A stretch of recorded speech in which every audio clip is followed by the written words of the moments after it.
very much for doing this. There is a pause, or seems to be a pause, in the war between the United States and Iran.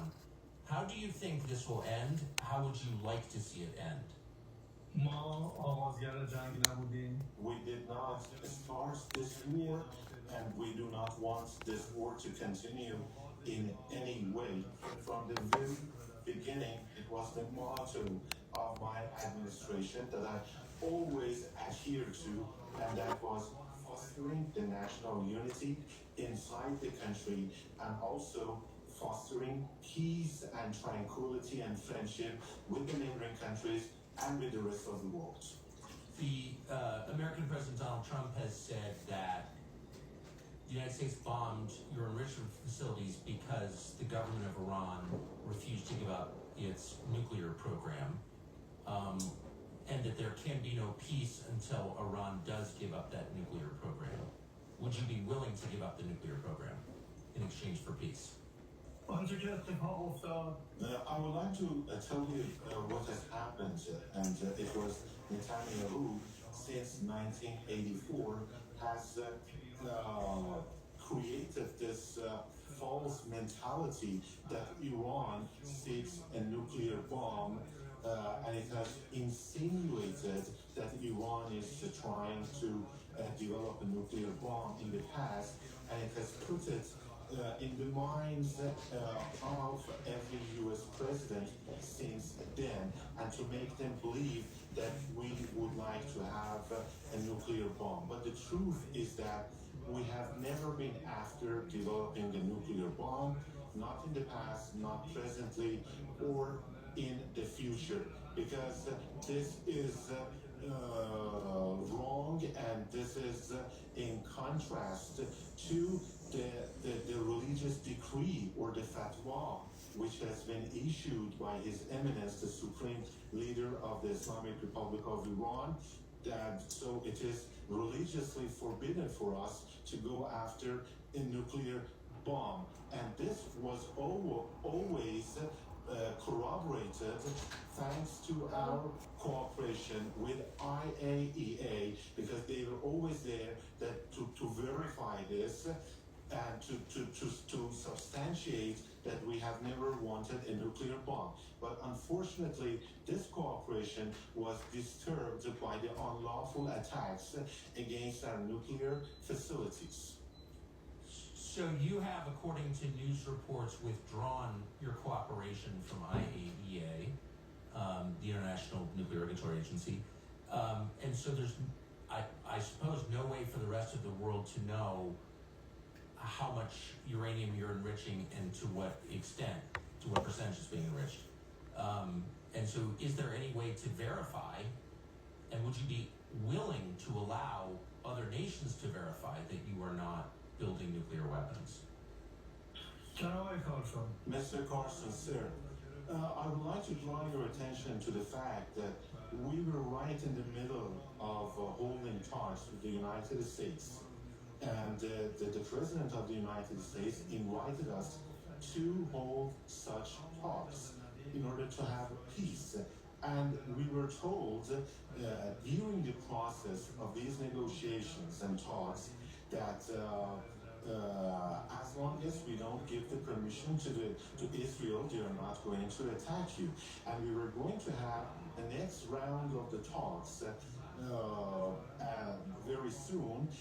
But in the middle of it, suddenly Israel torpedoed the negotiating table.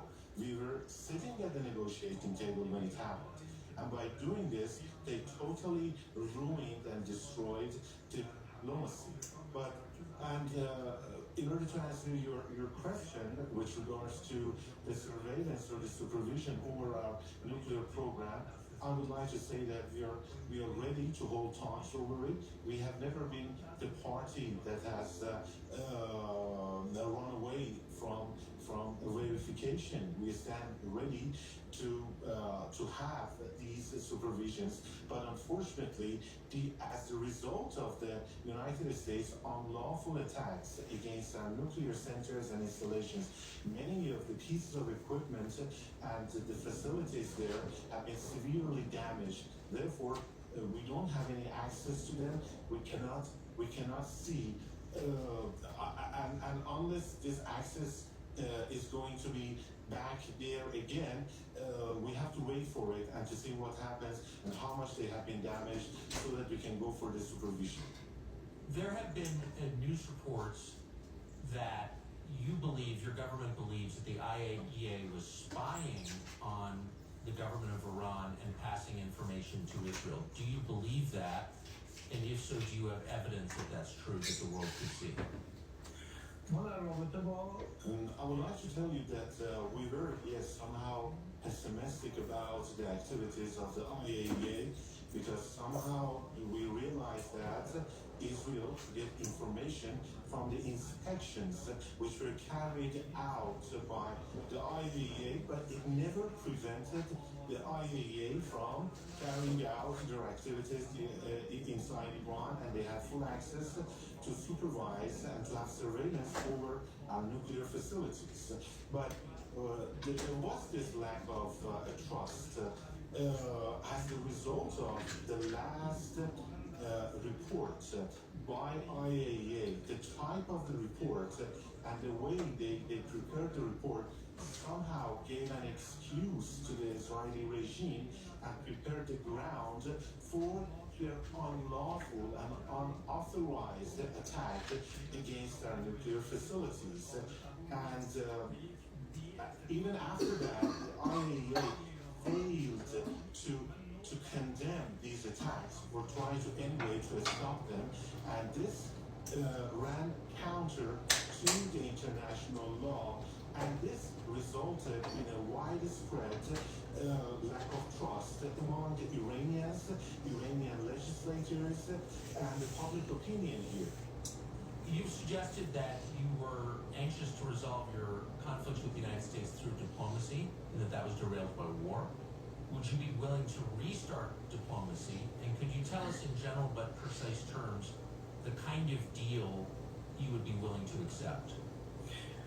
من تصور میکنم You see, I am of the belief that we could very much easily resolve our differences and conflicts with the United States through dialogue and That is true, but not as long as we're tied to Israel. The international law would serve as the That is true. framework or the basis for a deal in which the rights of all nations, Iranian nation, would be respected.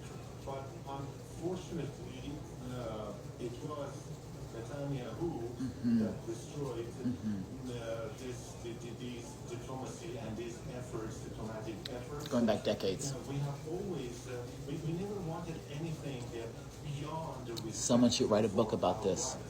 Rightful rights enshrined in How Israel torpedoed the friendship between Iran, that wanted sorry for pronouncing it wrong, unrest to our region and is fomenting unrest. Iran and the United States. How The region, as I have always said, we have always been.